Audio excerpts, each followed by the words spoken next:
بسم اللہ الرحمن الرحیم۔ تخلیقی نظام اور یہ جو ہماری زندگی ہے، اس میں ہمارا رول کیا ہے؟ یہ پورے تخلیقی نظام میں اس جسم کو دیکھیں، اپنی ایگزسٹنس کو، اپنے ہونے کو سمجھیں۔ تو ایک مثال عرض کر دیتا ہوں۔ مثال یہ جیسے گاڑی ہے، ایک گاڑی ہے۔ اب گاڑی میں کیا ہے؟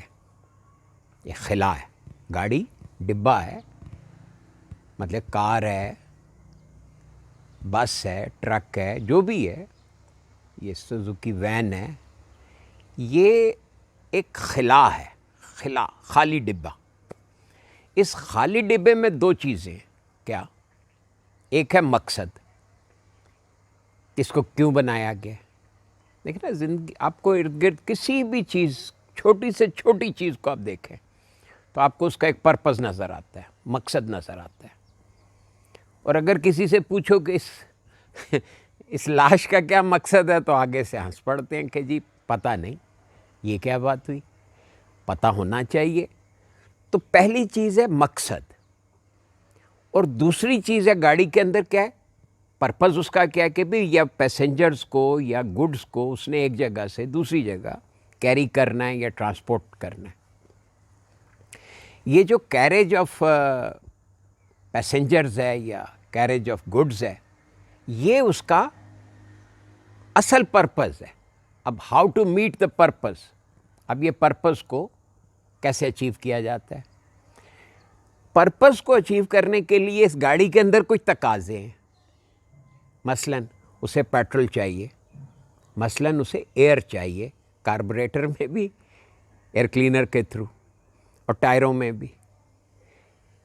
تیسرے اسے تیزاب چاہیے تاکہ بیٹری میں کرنٹ پیدا ہو سکے، وہ کرنٹ جو اگنیشن سسٹم کو اگنیٹ کر کے کمبشن کو آن کر سکے۔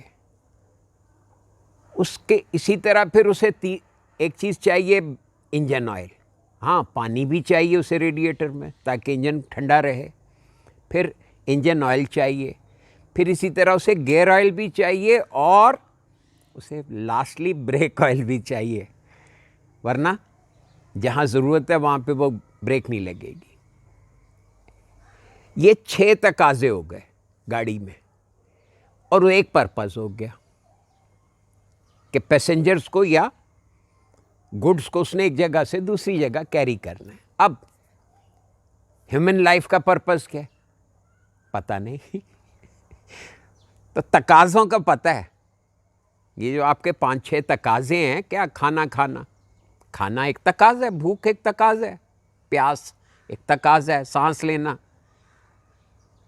جیسے وہاں کاربوریٹر میں ہوا چاہیے، اسی طرح آپ کو بھی ہوا چاہیے آپ کی گاڑی کے سسٹم کو چلانے کے لیے۔ پھر یہ انجن آئل ہے، یعنی چربی کا، فیٹس کا پورا سسٹم ہے۔ پھر اسی طرح ریپروڈکشن کا ایک سسٹم ہے، اس کا ایک تقاضا ہے۔ اب یہ سارے تقاضے ہیں، ہم تقاضے تو فلفل کر رہے ہیں، پرپز سے لا علم ہے۔ تو یہ کیا بات ہوئی؟ تو ایسے ہی ہے جیسے آپ ایک گاڑی لیں، اس میں بیٹھیں، سٹارٹ کریں، اے سی انجوائے کریں، میوزک لگا لیں، اور گاڑی وہیں کھڑی کی کھڑی ہے۔ کیوں؟ کیونکہ آپ کو پتہ ہی نہیں ہے آپ نے کیا کرنا ہے، اس کو کہاں جانا ہے۔ تو this is what we are doing with our lives, this is what we are doing with our lives. We are just fulfilling our urges, we are so smart. ساری دنیا اپنے تقاضے پورے کرنے میں لگی ہوئی ہے، اور مقصد کسی کو یاد ہی نہیں، کسی کو پتہ ہی نہیں ہے کہ بھی ہم ہیں کیا، ہم کہاں جا رہے ہیں، کیوں آئے ہیں، کہاں جانا ہے۔ ارے بھائی سیدھی سی بات ہے، پرپس۔ دیکھیں نا، اگر آپ ایک سسٹم کو سمجھ رہے ہیں، میں آپ کو ایک مادی مثال عرض کی ہے نا میں نے، کہ گاڑی جو ہے وہ ایک مادی دنیا کی مثال ہے، اس کے پیچھے یہی قانون ہے کہ دو چیزیں۔ تو تخلیقی نظام، اللہ نے کہا کہ خلقنا زوجین، دوہرا بنایا گیا، جوڑے بنائے گئے، تو ہر چیز انہی دو جوڑوں پہ ہے۔ کیا؟ ایک پرپز اور ایک تقاضے۔ پرپز اور تقاضے، مقصد اور تقاضے، یا پرپز اور ارجز، یہ ہے ساری بات۔ اب چونکہ ہماری فوکسنگ، یہ روحانیت کیا چیز ہے؟ روحانیت آپ کو اس شعور سے آشنا کر دیتی ہے، آپ کو یہ ایک کانشیسنیس عطا کرتی ہے کہ آپ کو اپنے پرپز کو اچیو کرنا ہے، پتہ کرنا ہے۔ صرف پتہ کرنا کافی نہیں ہے، پھر اسے اچیو بھی کرنا ہے۔ اب یہ اچیومنٹ کے لیے کیا کرنا ہے؟ بھئی آپ کو پتہ ہے کہ میں کس لیے آیا ہوں، تو اس کی کیا بہت ساری توجیحات ہیں، تشریحات ہو سکتی ہیں۔ مثلا ایک تشریح، بہت صحیح میں سے ایک تشریح، اللہ کہہ رہے ہیں بھئی میں نے آپ کو اپنا نائب بنایا، اب آپ کو نیابت کے لیے تیار ہونا ہے۔ اب نیابت کی تیاری میں سب سے بڑا فیکٹر کیا ہے؟ اب اس کا ایک ذیلی نقطہ ہے، کیا ہوا؟ جنت میں کہا کہ بھی جنت میں رہو۔ آدم کو جب علم الاسماء عطا ہو گیا، فرشتوں نے سجدہ کر دیا، تو اللہ نے کیا فرمایا کہ جنت میں رہو۔ اب وہ جنت میں رہو کا کیا مطلب ہے؟ کہ خوش رہو۔ جنت اصل میں کیفیت ہے، ایک سرشاری کی، سرور کی، اب اس میں رہو۔ اب آپ رہ رہے ہیں، ہوا کیا؟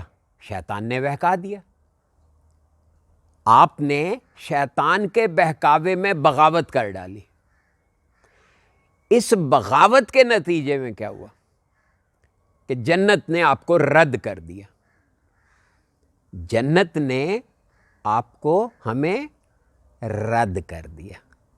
اب اللہ تبارک و تعالیٰ کی چونکہ آپ ایک انتہائی محبوب مخلوق ہیں، بہت ہی لاڈلی مخلوق ہیں، ساری مخلوقات میں سے بہت ہی افضل تھے، تو اللہ تبارک و تعالیٰ نے بیچ میں زمین کا نظام لا کے کہا مستقر فی الارض۔ مستقر یعنی قرار پکڑو، وہاں تو بے آرامی تمہیں کھا گئی، اب یہاں پہ قرار پکڑ لو۔ یعنی ہم نے دنیا میں یہ ثابت کرنا ہے کہ ہم باغی نہیں ہیں۔ اب یہ ثابت کرنے میں کہ ہم باغی نہیں ہیں، آپ کو ہر لحظہ اپنے شیطان کو ڈیفیٹ کر کے دکھانا ہے۔ اگر ہم اپنے انر کی نیگیٹیوٹی کو کنٹرول کر کے شیطان کو ڈیفیٹ کرتے رہیں گے تو ثابت کر دیں گے کہ جی ہم آئندہ دوبارہ اگر آپ ہمیں موقع دیں جنت میں واپس جانے کا تو he won't be able to cheat us again. This is what we have to prove. This should be the purpose of our life. At every step, we must be able not to be deceived by the Lucifer, by the negativity of our inner self. Thank you.